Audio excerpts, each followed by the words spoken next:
sur une marque que j'ai testée depuis un petit moment. Donc il y en a certaines qui sont doutées, avec qui j'avais un petit peu communiqué, voilà. Donc depuis quelques temps, il y a mon chat qui est en train d'ouvrir la porte. Depuis quelques temps, je testais pas mal de produits de chez PP Cosmétiques. Voilà, parce que c'est une marque qui m'intriguait énormément. Vous savez, je suis assez consommatrice de produits qui viennent plutôt de parfumerie. C'est un cadeau, un plaisir pour moi, voilà, comme certains vont acheter, je sais pas moi, des vêtements très chers, des sacs à main, très souvent, choses comme ça. Moi, c'est pas le genre de choses où je suis très consommatrice, en tout cas pas à des prix très élevés. Par contre, c'est vrai que moi j'aime bien, voilà, c'est mon plaisir, moi c'est le maquillage, c'est les cosmétiques, les soins, les choses comme ça. Je trouve qu'il y a à peu près un an, l'année dernière, au mois de décembre, j'ai une copine qui m'avait demandé si je voulais passer commande avec elle. En fait, elle avait repéré quelque chose qu'elle avait bien sur une de ses collègues. Donc on avait commandé. Et on avait été vachement emballées toutes les deux parce qu'on avait pris quoi. Je vais vous présenter ça en fait vraiment en comparant avec des produits haut de gamme que j'ai. Parce que clairement PP Cosmétiques c'est une marque qui, je pense que voilà, faut dire ce qui est, ils cherchent à imiter pour pas dire copier des grandes marques, des marques connues quoi, qu'on trouve en parfumerie. J'ai pas mal de produits parce que voilà, depuis j'ai fait 3 commandes, voilà, mais la première c'est que j'avais pas commandé trop de choses. Mais je me suis bien rattrapée sur les soldes d'après. Voilà, donc je voulais vraiment attendre pour cette vidéo de tester vraiment bien les produits que j'avais achetés au mois de septembre pour vraiment vous donner un avis objectif. Moi j'ai eu des très mauvaises expériences quand j'étais plus jeune au niveau cosmétique, de produits comme ça à tout petit prix. Donc clairement je suis pas une cliente qu'on séduit facilement avec ce genre de produits maintenant parce que je vous dis j'ai eu des très mauvaises expériences. J'ai eu quand j'étais jeune j'avais vraiment pas de sous. Et j'achetais vraiment les trucs les plus bas prix. Et à l'époque, il n'y avait pas YouTube pour vous dire que voilà, il y avait des trucs comme ci, des trucs comme ça. Enfin bref, j'allais souvent dans un magasin, entre autres à Marseille, qui faisait du maquillage à prix défiant toute concurrence. Et il y avait tout, il y avait des produits style Je Mets, tout ça qui était bradé, parce que c'était des collections précédentes, voilà, des choses qui se vendaient plus. Et puis il y avait aussi des choses qui étaient vendues à leur prix, voilà, donc ça a commencé, il y avait du maquillage à partir de 1 franc quoi. Et oui ça date, hein, c'était une pote du franc. Et il y a vraiment eu, autant des fois il y avait des trucs bien, autant des fois il y avait vraiment des merdes. Et ça m'a vraiment arrivé d'avoir des gros pépins, style j'ai eu plusieurs fois des allergies avec des fonds de teint, j'ai perdu la moitié de mes cils à cause d'un mascara, voilà, c'était la fête. Il faut être prudent, des gens qui sont des connards, qui distribuent des produits de mauvaise qualité, qui n'ont rien à foutre qu'on mette en péril notre santé, notre peau, enfin voilà quoi. Je suis vraiment satisfaite de ce que j'ai commandé. Pour la plupart des produits, il y a vraiment d'excellentes surprises. Enfin, franchement, moi je suis vraiment emballée quoi. Donc voilà, clairement je recommanderais sur ce site. Les principales remarques que je peux faire sur PP Cosmétiques, franchement, il n'y a rien à dire sur l'expédition des produits, l'emballage, tout est nickel. Je sais qu'apparemment, il y a quelques années, il y avait des problèmes d'emballage, tout ça, mais moi, franchement, tout était livré dans des cartons, tout était bien emballé. Le vrai problème, je trouve, de PP Cosmétiques, c'est les photos du site internet, qui clairement, des fois, au niveau des couleurs, ça va pas quoi. Le deuxième problème qu'on peut reprocher à PP Cosmétiques, c'est au niveau du référencement. Si vous voulez, vous n'avez pas de détails de votre facture, les produits sont mal référencés au dos. C'est-à-dire que si vous voulez dire, par exemple, vous avez une copine qui vous dit tiens, tel produit là, c'est quoi la teinte que tu as pris, et ben vous pourrez pas lui dire, enfin vous pouvez pas lui dire simplement. Il faudra que vous ayez fort sur le site internet, tout ça. Faire ça par marque un petit peu, parce que je trouvais que c'était plus parlant. Voilà, donc comme je vous disais, c'est vrai que c'est pas mal je trouve qu'il y a quand même pas mal de dupes ou de choses qui peuvent ressembler pas mal en tout cas, ou des alternatives, soit des dupes, soit des alternatives à des produits haut de gamme. Et donc on va commencer tout de suite, on commence fort là les filles. On commence avec du MAC, ouais, on commence avec, alors moi j'ai on appelle jamais le Fix Plus, voilà, qui est la brume, vous savez, le pupit là pour fixer le maquillage, que j'adore, bon, voilà. Et donc chez PP Cosmétiques, j'ai testé le fixateur de maquillage. Voilà, donc il est bien descendu comme vous pouvez le voir parce que je l'ai bien utilisé quoi. Alors le packaging est différent, comme vous pouvez le voir. Celui-ci est bien au niveau du packaging, mais le problème c'est que les gouttelettes en fait sont beaucoup plus grosses qu'avec le Fix Plus. Ça c'est le petit souci. Après, au niveau du produit en lui-même, alors celui de PP Cosmétiques est beaucoup plus, le parfum est beaucoup moins discret que le Fix Plus. Il est beaucoup plus odorant, le parfum est beaucoup plus fort. Ça sent pas mauvais, ça semble un peu, ça fait une odeur un petit peu, vous voyez, de savon, un savon classique, en pas de savon. Au niveau du produit en lui-même, J'ai pas le détail du composant du Fix Plus, donc je pourrais pas vous dire au niveau des composants s'il y a des différences ou pas. Mais en tout cas, au niveau du résultat du produit, il n'y a rien à dire. Le fixateur, j'allais dire le Fix Plus de PB Cosmétique, mais ouais, le Fix Plus de PB Cosmétique, il est vraiment bien. Vraiment, le seul défaut que je trouve à ce produit, c'est au niveau du packaging. C'est vrai que les gouttes sont plus grosses. Et moi, honnêtement, quand j'aurai fini mon Fix Plus, et je transvaserai dans le packaging de MAC, mais je rachèterai plus le Fix Plus, je rachèterai du PB Cosmétique parce que le prix est vachement intéressant et l'effet est tout aussi bien, quoi. Toujours chez MAC, je l'ai plus là parce que c'était un produit que j'avais il y a un an et que en fait voilà, j'étais un peu con parce que j'aurais dû garder le spray, bref, mais avant j'avais le nettoyant pinceau de chez MAC que j'utilise depuis des années, qui est vraiment très très bien. Et j'ai testé le nettoyant pinceau de PB Cosmétique. Comme vous pouvez le voir, je l'ai plus que testé, quoi, parce qu'il arrive bientôt à la fin, le petit.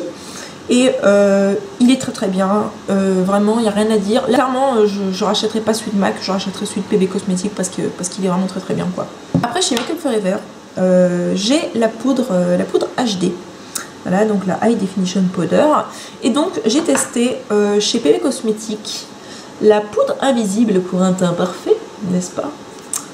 Et alors, au niveau des packaging, ils sont sensiblement différents, comme vous pouvez le voir, hein. Voilà, c'est pas le même diamètre.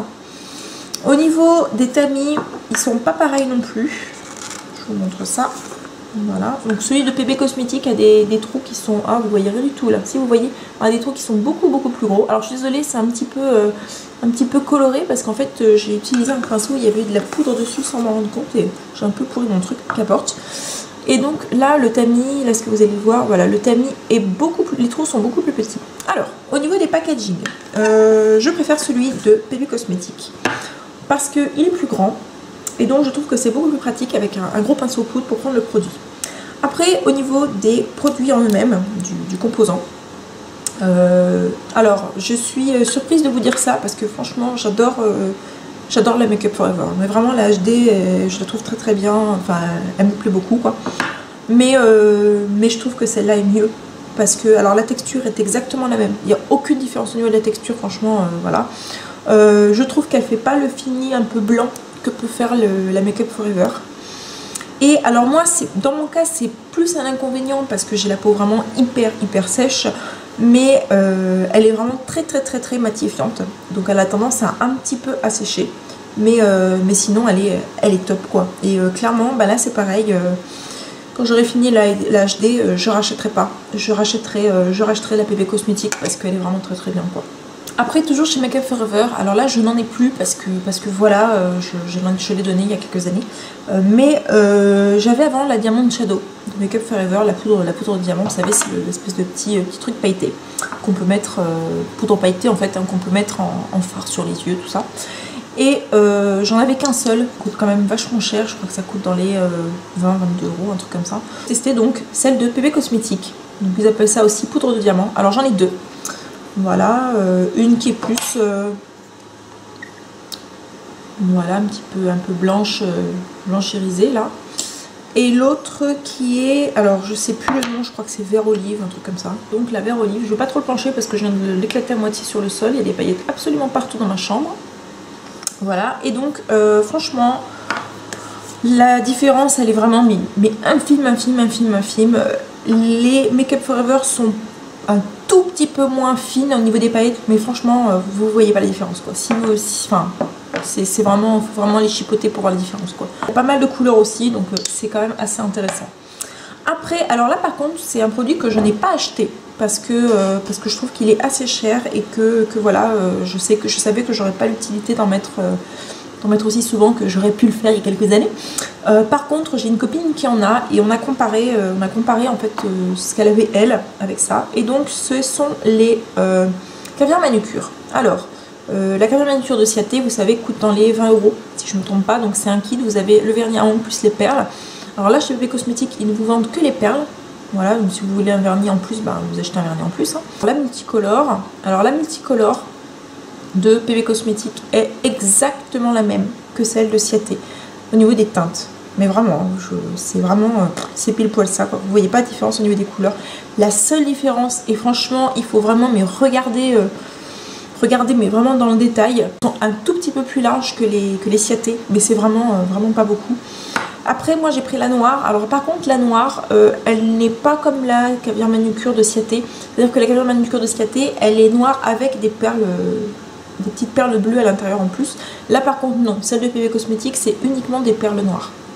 Voilà, mais bon, vous pouvez très bien rajouter un petit peu, faire votre cuisine. De toute façon, ils proposent pas mal de couleurs. Donc je trouve que vraiment pour le prix, c'est vraiment intéressant. Sachant que même si vous achetez que ça chez PB Cosmétiques, avec les frais de port, de toute façon, ça vous reviendra moins cher que d'acheter une caviar manucure chez Sephora en France, quoi. Voilà, donc ça déjà, c'est pas mal, je trouve. Après, on va passer à ce que je préfère en dupe. On va passer, en tout cas aux imitations de marque, on va passer à Chanel. Donc à Chanel. Et donc, moi je suis une grande fan de la poudre universelle. Voilà, la poudre universelle libre de Chanel, que j'aime vraiment beaucoup, beaucoup, beaucoup. Mais cela dit, j'avais envie de tester chez PP Cosmétiques leur poudre libre. Voilà, donc qu'ils appellent poudre libre. Hein, voilà, donc vous avez au dos la composition.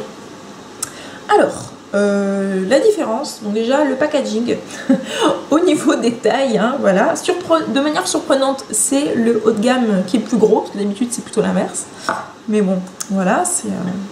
Genre, mais là, Chanel, ils sont super généreux avec cette poudre. Elle ne doit pas leur coûter cher à fabriquer, je pense. Vous voyez un petit peu, donc c'est des tamis assez larges. Hein. C'est à peu près la même chose chez PP Cosmétiques. Voilà, alors la différence de couleur est vachement trompeuse parce qu'en fait sur la peau, enfin en tout cas pour moi, il n'y a pas, au niveau de la teinte, il n'y a pas trop d'écart. Pourtant, ouais, vous voyez, ça fait vraiment un écart de teinte très très prononcé pourtant. Voilà, alors la différence, la PB Cosmétique est un tout petit peu, mais vraiment un tout petit peu moins fine au niveau de la mouture que la Chanel. Mais c'est vraiment vraiment infime. Les différences, c'est surtout au niveau... alors, la PB Cosmétique, je vais vous montrer. Elle a un effet un petit peu satiné. Vous voyez ce que je veux dire?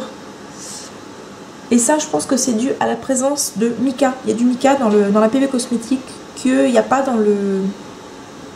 dans la Chanel. Et je pense que c'est ça qui fait cet effet. Voilà. Je vais vous mettre à côté la Chanel. Voilà, vous voyez un petit peu ce que ça donne. Bon, c'est pas étalé, hein, mais bon. Donc voilà, au niveau de la texture, elles sont pas tout à fait pareilles. Sinon, à part cet effet-là, bon, c'est une poudre qui est bien matifiante, il n'y a pas de souci. Même si c'est une poudre qui est très bien, je vous avoue que je préfère la Chanel parce que j'y suis habituée. Et que l'aspect satiné comme ça... il n'est pas flagrant, mais voilà quoi. Il faut vraiment avoir l'œil. Mais honnêtement, celle-ci est très très bien. C'est vraiment une très bonne poudre et je peux que vous la recommander honnêtement quoi.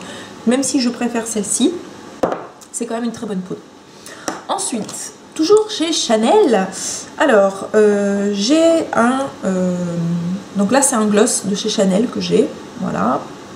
Et chez PB Cosmétiques, j'ai testé dans leur gamme, toujours leur gamme luxe, hein, parce que c'est surtout ça en fait, je pense. Leur gamme luxe, c'est là où ils font le plus de copies ou d'imitations de marques haut de gamme.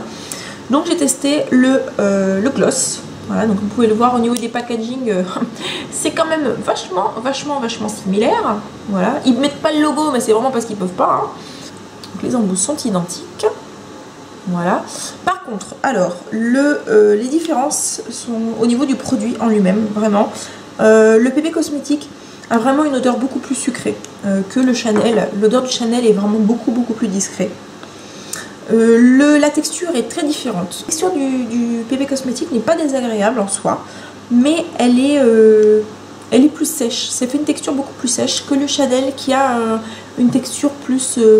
pas gel, vous voyez, mais ouais, plus crémeuse quoi. Voilà, donc c'est pas du tout une texture colle hein, pour le PB Cosmétique. Après au niveau de l'effet coloré, alors celui-ci, le Chanel est très pailleté, comme vous pouvez le voir. Donc il a un fini beaucoup plus pailleté. Le PB Cosmétique est un petit peu pailleté. Alors moi j'en ai qu'un de chez PB Cosmétique. Voilà, donc celui-ci est moins pailleté. Néanmoins, il rentre très bien sur les lèvres, il n'y a pas de souci. Donc il est pas mal du tout.